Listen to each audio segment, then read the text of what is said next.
Hello, everyone. Welcome to Joe Consumes Cinema. I'm your host. It's got a wonderful defense mechanism. You don't dare kill it. And today we have Alien Earth, Season 1, Episode 5. So we've got a lot in the works from last episode. The whole reveal that, Wendy has learned how to communicate with the actual xenomorph, the one that hatched from Joe's lung at the very end of the episode. Again, not really quite sure if it's an actual language that's being communicated or it's just, a familiar call to identify that, hey, I'm friendly, don't attack me, that type of thing. But maybe they'll go into a little bit more detail about it in this episode because at the very end of the episode, she actually, successfully was communicating with the thing. Kind of a strange relationship where the thing might even be imprinting on her, thinking like, this is my mom. And if that's the case, that opens up a whole world of possibilities too. Other than that, we've got, Morrow's plan in the works. He has the leverage on Slightly to get him to do what he wants. Threaten his mom and his brothers. He's going to comply, do whatever he has to do to, appease Morrow so, his family doesn't get killed. Really hoping that Joe isn't the victim that he's going to, take to the egg to get infected. I just really like the relationship that Wendy and Joe have, and I think it's very interesting and very unique in the show. Last episode was really good at exploring the nature of the humanity of the hybrids and kind of really honing in on the problem of the situation where they're not quite sure if this is, just an AI that thinks it's human and doing its best with the limited data that it has to act human, or if these are actual copies of the original humans, living out their lives in these, synthetic bodies. It's a really big ethical and, very complicated question that the scientists are asking, and there's no clear answer just yet. I do tend to think that they are actually, the human copies. It's just the detachment from, their human corporeal bodies is affecting them in weird psychological ways. You saw that one hybrid whose name I always forget, the redhead. She did not respond too well of the trauma of, being close to those aliens, them attacking her, even though, they can't actually do any real damage to her. But I think the realization that she's no longer really human in, the literal sense kind of caused something to snap. And I think that's, it's causing her to go through, some psychosis where, she's trying to latch on to anything she can. Came up with this idea that she's pregnant and that's why she feels, weird and different, I guess. But the show is fascinating in that regard, as well as, being in the alien universe. That's interesting enough just on its own right. I'm really curious right now about Kirsch, what his actual motivation is. You can sort of see it in the scenes, but he has a problem with Cavalier, even though he obeys his orders. I think it might be a David situation where he's kind of disgusted a little bit with his creator and how foolish and stupid he's behaving. So it's very interesting and something to keep an eye on how Kirsch intercepted the call between Slightly and Morrow. Not 100% sure what he's going to do with that quite yet. I think it's natural to assume that, he's going to prevent the egg from being taken, a human host from being acquired, that sort of thing, but maybe not. Maybe he might even let it happen, just as a way of bringing down everything that Cavalier built and even, potentially Cavalier himself. It would be very fitting for one of, his own creations to be the thing that does him in, I think. Seems to be a really big theme in the Alien universe, and yeah, I think that's something to keep a close eye on going forward. But yeah, I could speculate with this show for hours. Best way to find out is just to find out. So yeah, we're going to get to it real quick. But before we begin, as always, remember to blank, blank, and blank. We're still very much a small channel, so every like, comment, share, subscribe that we can get really helps out. I really appreciate it. Patreon link down below. With that, let's get right to it. Are we back on the Maginot? I think we are. Hey. What day is it? Thursday, I think. Hey, listen, we got... Is it a changeover? What? There's been... Why is the alarm on? That's what I... Jesus, will you just listen? There's a fire in containment, not... We got it out, but there's a creature loose. And they got Captain Dinsdale and Bronsky. Captain's dead, but... Well, you just gotta see. I got them both in the med bay. She used the word compromised. Hey, she and Bronsky are hooked up now. You slept through that, like, the last 8 months, maybe? Hey, I recorded something if you want. Dude, shut the fuck up. Yeah, all right, settle down. In fact, it is. Captain's dead. I can see that. I tried to remove the creature, but the grip on his throat was quite tight. They bleed acid. Clem said there was a fire. Sprinklers came on with the alarm. Captain Dinsdale got there first. Bronsky was right behind him.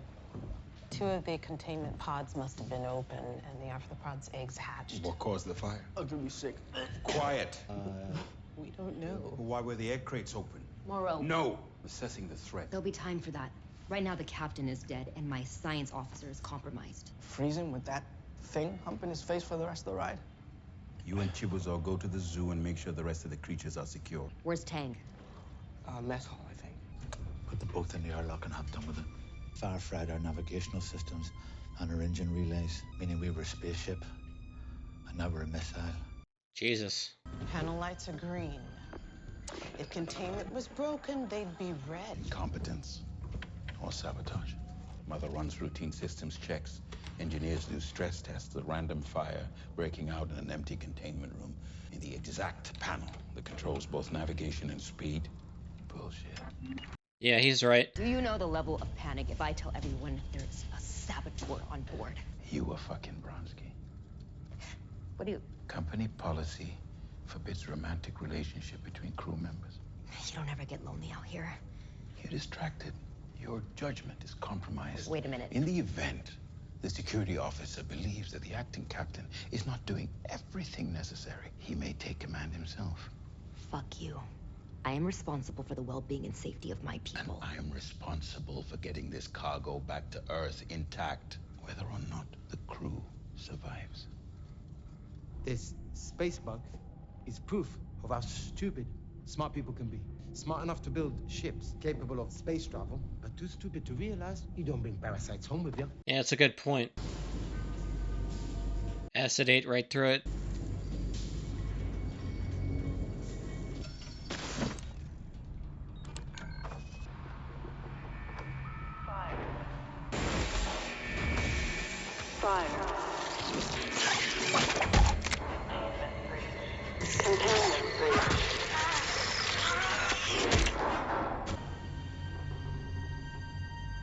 Who are you?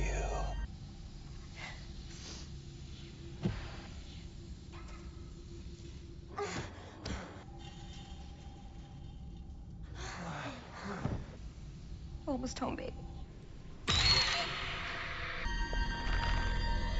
The xenomorph gestating inside its, lung is gonna pop out. Whoever fucked us knew exactly where the hole was. Wait, boss, is he saying that somebody broke the ship on purpose? You say nothing. We got a saboteur on board. You saw the footage. It could be anyone, right? Even me. Is it you?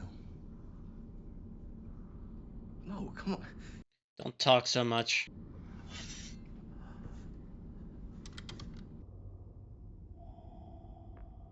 That's gonna be denied. Fuck you. Don't know where, don't know when. Reminiscing about his ancient past, it looks like. There. Just look straight up. I'll always be there. Well, now we know what happened to Morrow's family. Another act of sabotage. Somebody blew a hole in the ship after setting fire to our engine controls. This ship turns from missile to arrow. We have to wake up the rest of the crew. Cryopod quarantine breach. It was frozen solid this morning. Maybe you can't freeze these things. Their metabolism. We know they can survive in the cold vacuum of space, right? How big did these things get? If we shoot this thing and it bleeds, the acid's gonna eat through the hull of the ship and we all die. Electric, non-lethal. You see it, you pull the trigger till it hits the floor. Capture, don't kill. I know this actress. She was in Severance. She played Ragabe.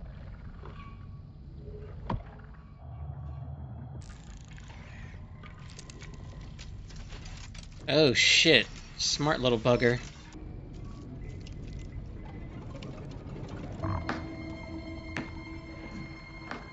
That's enough out of you. He's distracting her. He's crawling into her drink, or that's even worse. Parasites in her drink. For fuck's sake! How did you get out? Careful. She did not secure the eyeball when she put it in the thing. The thing is still red. So it can move itself. If it can push itself forward, it can, cause it to tilt the glass container and break on the floor. Yeah, exactly. Just a very brief moment of carelessness, that's all it took. The thing really is quite intelligent. So he's dead. Watch it. Pardon me, Your Majesty. Shit happens, innit? Quiet. It's a xenomorph. plan is to sweep the ship and to recapture it. not Which even is quiet! We have a saboteur on board. What's a saboteur? Is that like a French ship? I'm declaring a ship-wide emergency. What the fuck is wrong with you? Oh no. 2 people are dead. We've lost creature containment.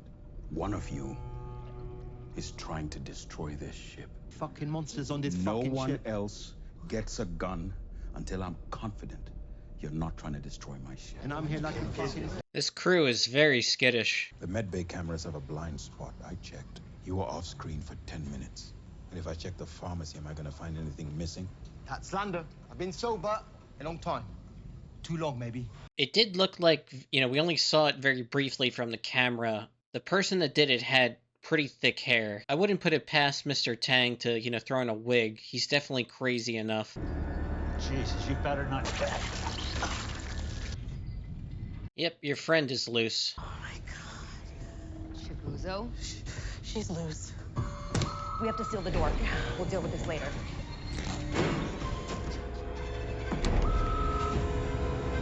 Check the nav logs. Logs can be forged. You're missing it. Tell me. Just because the computer says a cryopod is full doesn't mean it is. Recovered files. It's too long. 65 years. And bugs laid eggs in my woman's eyes. I don't care. Let me bottom line this thing. That's Cavalier. You're about to be the richest man in whatever cousin marrying shithole valley you fuck cows in. I want a new body. You can do that now, right, Mr. Cavalier?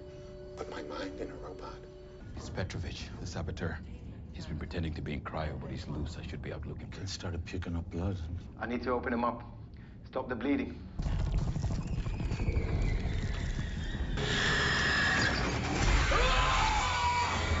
Okay, so he's capable of fear. They're ticks. We need to seal that room. I'm gonna try to remove one. No! Nobody asked you. Dr. Rahim, what are you doing? Saving his fucking life.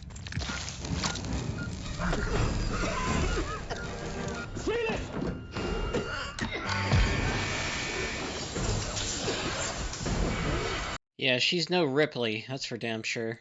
They're dead. They're all dead. Ticks aren't, though. I'm taking command of this shit. Move your ass. Oh shit.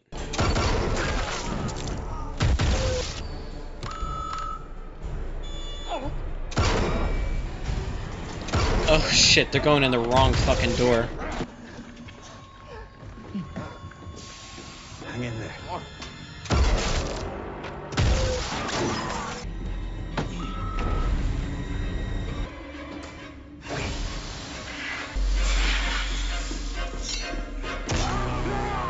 Nice. Lifted him right off the fucking ground. They want their monsters. Here they come.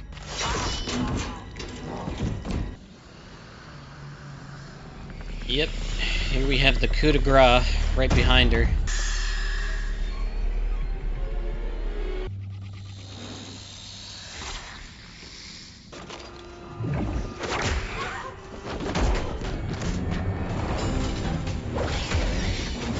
Did you hear me?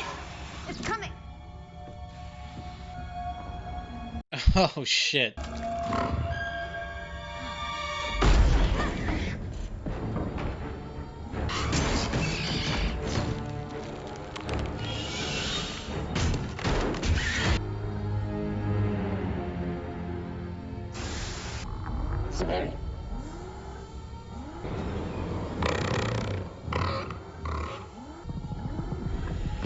Oh shit.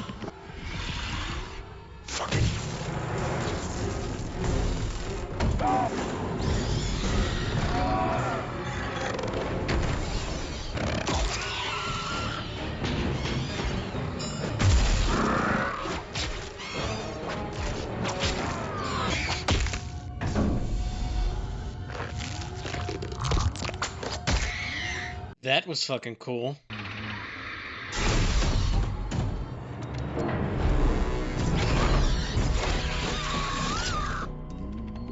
But I know we'll meet again. No other survivors?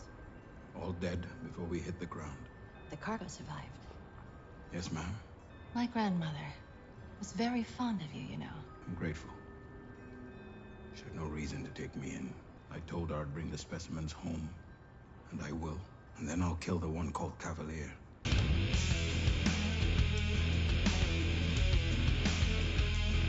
Smashing Pumpkins. Very nice. Okay, took some time just to gather my thoughts. That was episode 5. It was damn good. So we finally learned what happened to the Maginot, the ship that Morrow and the rest of the crew were on that, initially crashed on Prodigy territory that, starts this whole thing off. So Cavalier weaseled his way in, got in contact with one of the crew, and, basically bribed that guy to sabotage the ship so that it would set itself on a collision course, with his territory so he could lay claim to whatever was inside. So yeah, Cavalier has been in on this since day one. He's the whole reason this thing happened to begin with. You could tell throughout the course of the episode that the crew was very much in over their own damn head. They had lack of professionalism and just discipline in general. They kept harping on and on about how their mission in this ship is going to take 65 years with the cryo sleep. They hate the company they work for. They hate these conditions, everything just complaining nonstop. And that's the thing is, humans aren't meant for this kind of work and to be out in, frozen space for,